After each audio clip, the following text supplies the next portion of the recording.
अपने भारत में देवी देवता है ना, तो साला हम लोग का जो कि मनुष्यों का जनसंख्या नहीं है। मतलब शक्तिशाली थे, हथियार लेकर क्यों चलती थी? यानी एक खुद डरपोक थी, डरती थी। देखिए दुर्गा को हम लोग रिसर्च किए तो ना इनका जन्म पता, ना मृत्यु पता, ना इनके माता पिता। दुर्गा थी अगर तो उसके 8 हाथ क्यों था? जन्म देने वाली जो कि 8 हाथ की जो कि देवी को जन्म देने वाली आखिर माँ कौन थी वो? नमस्कार दोस्तों, आप सभी का बहुत ही स्वागत है हमारे शिवम भक्त संस यूट्यूब चैनल में। दोस्तों हम आज की इस वीडियो में बताने वाले हैं जो कि दुर्गा पूजा की सच्चाई कहानी, जो कि दोस्तों हम लोग काफ़ी दिनों से रिसर्च कर रहे थे। 5-6 दिन से हम लोग रिसर्च करते हैं, यानी कि उसके पहले हमने कम्युनिटी में पोस्ट किया था, ठीक है। तो हमने पोस्ट किया था कि आखिर में आपको ये वीडियो चाहिए कि नहीं चाहिए, तो कुछ लोगों ने लाइक किया, ठीक है। तो हमें लगा कि यार लोगों ने कुछ जानकारियाँ देना चाहिए कि इसकी यार जो कि कहानी है, आखिर में इसकी असलियत कहानी है तो है क्या, ये कहानी कहाँ से कहाँ तक गई है ना। तो हम लोग इस कहानी को जड़ से जो कि लाए हैं। चलिए हम लोग इस कहानी को स्टार्ट करते हैं। दोस्तों मैं आपको नहीं कहूँगा कि पहले वीडियो को लाइक कीजिए और सब्सक्राइब कीजिए, ठीक है। अगर आपको वीडियो पसंद आएगा तभी आप इस चैनल को सब्सक्राइब कीजिएगा और वीडियो को लाइक कीजिएगा, ठीक है। जो आपके मन में है, इस मन में दिमाग में, वो अपना कमेंट में लिख लीजिएगा, ठीक है। दोस्तों पहले कहानी से शुरुआत करेंगे ब्रिजेश, जो कि इनका नाम है ब्रिजेश, ठीक है। और ये पहले कहानी से शुरुआत करेंगे, फिर उसके बाद मैं कहानी बताऊँगा, ठीक है। चलिए ब्रिजेश जी आप बताइए इस कहानी।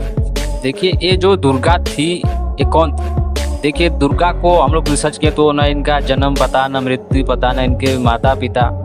आखिर ये थी कौन? देखिए जो अगर एक ये देवी थी, बड़ी शक्तिशाली थी। अगर देवी किसको कहा जाता है? जिसका शादीशुदा हुआ, जो शादी तो इसका पति कोई होगा और बेटा होगा, बेटी होगी ना। तो इसका पता ही नहीं चला कि ये कौन थी, इसके माँ बाप का पता नहीं चला। अगर देखिए जो मान लीजिए देखिए शक्तिशाली है, अगर शक्तिशाली थे हथियार लेकर क्यों चलती थी? यानी एक खुद डरपोक थी, डरती थी। जब वो खुद शक्तिशाली हो और मान लीजिए आप ही एक शक्तिशाली हो, आपको हथियारों की क्या जरूरत है? अगर आपके पास महाशक्ति का ज्ञान है, जो कि आपके पास महाशक्ति है, तो आपको हथियार, चाकू, जो कि तलवार, छुरा और त्रिशूल, जो कि अन्य सारे जो कि हैं हथियार, सब देने का क्या मतलब है?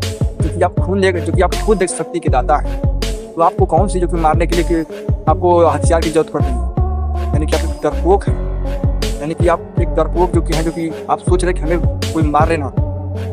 देखिए जो वो थी मतलब कि हथियार लेती, तो इसका मतलब है कि उससे कोई बलवान और था।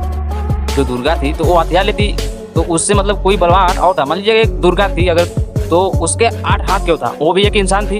जब इंसान है तो उसका 8 हाथ कैसे हुआ? आप कभी देखे हुए हैं? ये पॉसिबल है कि 8 हाथ किसी को हो सकता है? ये तो बात तो सही है। अगर आप लोगों ने भी कभी नहीं सुना होगा और कभी नहीं देखा होगा, आज तक न्यूज में जो कि बहुत सारे न्यूज आते हैं आमतौर पे, जो कि आप लोगों ने देखा होगा कभी, जो कि न्यूज में, यूट्यूब में, और जो कि अन्य जो कि न्यूज है, जो कि आप लोगों ने देखा पढ़ा सुना होगा, ठीक है। तो आप लोग कभी नहीं सुना होगा कि जो कि 8 हाथ की जो कि लड़की या लड़का पैदा हो और किसी जो कि वो पैदा करने वाले माता पिता कौन थे, कहाँ के थे, कुछ नहीं पता चला होगा। आज तक हम लोगों ने सुना ही नहीं होगा, देखा तो अब जैसे कि ब्रिजेश ने बताया कि हम लोगों ने इनके माता और पिता और जन्म के बारे में हमने बहुत रिसर्च किया, ठीक है। हमने भी इनके साथ रिसर्च किया, बहुत टाइम लगा, ठीक है। रिसर्च हम लोगों ने किया, लेकिन अभी तक पता नहीं चला सच में कि इनके माता और पिता कौन थे। इनकी जन्म देने वाली जो कि 8 हाथ की जो कि देवी को जन्म देने वाली आखिर माँ कौन थी, वो पिता कौन थे, और ये कहाँ के रहने वाले थे। तो हमने इतिहास देखा तो देखा हम लोग आश्चर्यचकित हुआ कि इनका इतिहास को उल्टा पुल्टा कोई हमें समझ नहीं आया। तो फिर बात आई महिषासुर पे, तो हम लोगों ने कहा कि वो इसका कुछ और ही कहानी गई है उड़ करके। तो हम लोगों ने समझा है कि आखिर इसमें कुछ कहानी में कला है भाई, इस कहानी में कुछ कला दिया गया है, ठीक है। इससे हम लोग कहानी में फिर सोचे कि नहीं, कहानी कहूँ और तक चली गई। 9 दिन नवरात्रि में क्या हुआ, कौन सी घटना हुआ, इसके बारे में कुछ हम लोगों ने बहुत रिसर्च किया, लेकिन कुछ रिसर्च बहुत अच्छा था। तो हमने कहा कि कहानी तो यार यहाँ है, यहाँ तक चला गया, ठीक है। दोस्तों कहानी ये थी महिषासुर के साथ। चूँकि महिषासुर थे एक राक्षसी कुल के, वह एक महाराजा थे। वो देखिए उन लोगों का जैसे महाराजा, देखिए राजा राज्य चलता था, वो उन लोगों का राजा महाराजा थे, ठीक है। वो जब राजा महाराजा थे तो वह एक राक्षस कुल की थी, और राक्षस कुल यानी कि दलित, यानी कि जिससे राक्षस उसे कहते हैं, जो कि नीच दलित 6 लोग राक्षस माना गया। पखंडवादों को कभी मानते ही नहीं, ब्राह्मणवादी कभी मानते भी नहीं, उसके पास कभी जाते ही नहीं। देखिए जो ये महिषासुर था, तो जो एक बहुत बड़ा राक्षस था, मतलब कि राक्षस में एक बड़ा राजा था। तो उसको दुर्गा ने इसका जो अपने हथियारों से इसका वध कर दिया।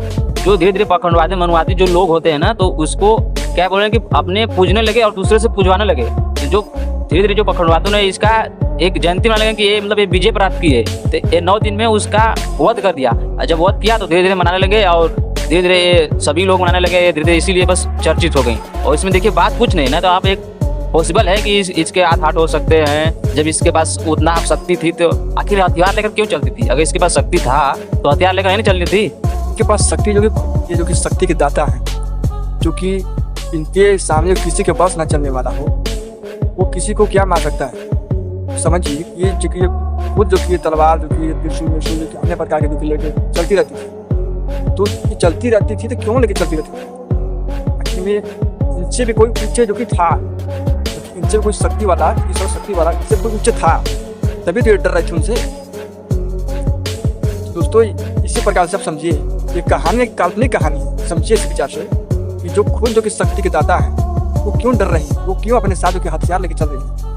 यानी कि उसके भी ऊपर कोई है सर्वश्रेष्ठ जो कि है, उनके भी आगे कोई ज्ञानी है, उनके पास बहुत ही उनके ऊपर और शक्ति वाला है कोई, और इसलिए वो डरती थी। और जो कि 9 दिन के जो बीच में हुआ था कांड, तो कांड जो कि आप लोग नहीं समझते होंगे कि 9 दिन के बीच में क्या हुआ था, इसकी असलियत कहानी क्या है। आप लोग तो जानते होंगे कि बस वो जो महिषासुर थे और वो दुर्गा माता थी, और इनके बीच में 9 दिन रात्रि में जो कि युद्ध चला, और 10वें दिन उन्होंने युद्ध जो कि पराजित कर दिया महिषासुर को, और युद्ध को हासिल कर दिया जाए ये माता दुर्गा को। आप लोग ये सोच करके इसको मनाते होंगे, और हमारे भी जो कि दलित समाज के लोग हैं और वो भी खूब अच्छे तरीके से धूमधाम से मनाते रहते हैं। लेकिन आप लोगों ने कभी सोचा होगा, कभी इतिहास उतार कर देखा होगा, सुना होगा कि कौन सा जो माँ है और अपने बेटे को जो कि 8 हाथ की जो कि पैदा कर सकती है, और कौन सा पिता है, वो माता पिता है तो कहाँ के रहने वाले थे, कौन से जो कि शताब्दी में अपने बेटे को जो कि पैदा किए थे। और दुर्गा के शादी हुआ था, सिंदूर क्यों पहनती थी? पता है दोस्तों आप लोगों को, हमने ना जो 4 से 5 दिन जो हमने समय लगाया है, वक्त लगाया है, तो हमने वो जो कि रिसर्च करने में जो कि वक्त लगाया है, और रिसर्च हमने किया, बहुत किया। लेकिन 9 दिन की रात्रि में एक कांड कोई नहीं हुआ था, और ना ही कुछ हुआ था। जो मानववादी हैं, जो पाखंडवादी हैं, जो ब्राह्मण, उनकी एक साजिश थी, उनकी एक साजिश थी।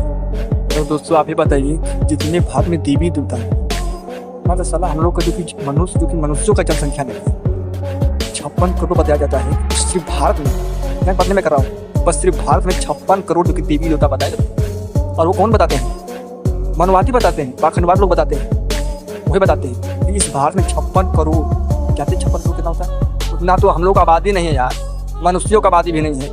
56 करोड़ सिर्फ भारत की बात बताते हैं। तो समझ लीजिए कि ज़्यादा जनसंख्या किसकी हुई? मनुष्यों की देवी देवता की। इसीलिए विदेश के लोग लात मारते हैं भारत को, भारत इसीलिए पिछड़ता है।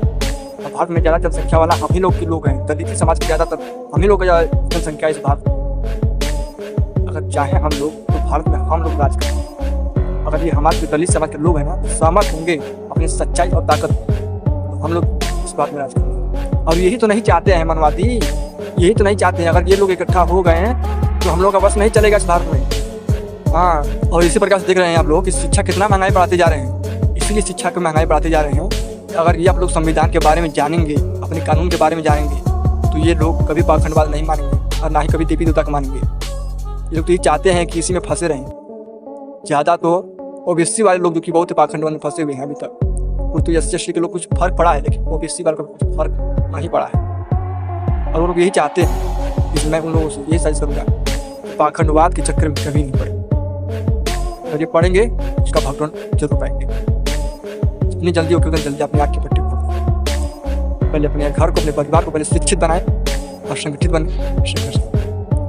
तो हम लोग चलते हैं। आप लोगों के लिए बहुत इतना सारा ज्ञान था, और इतना बहुत ज्ञान है आपके लिए और आपकी जानकारी। ठीक है, अगर ये वीडियो आपको अच्छा लगा हो तो आप वीडियो को लाइक कर सकते हैं, और चैनल पहली बार तो चैनल को दबाकर सब्सक्राइब कीजिएगा, ताकि किसी प्रकार से वीडियो आपको सबसे पहले आपको। ठीक है, चलिए हम लोग चलते हैं और फिर मिलेंगे एक नई वीडियो के साथ। ठीक है, चलते हैं। जय भीम, जय भारत।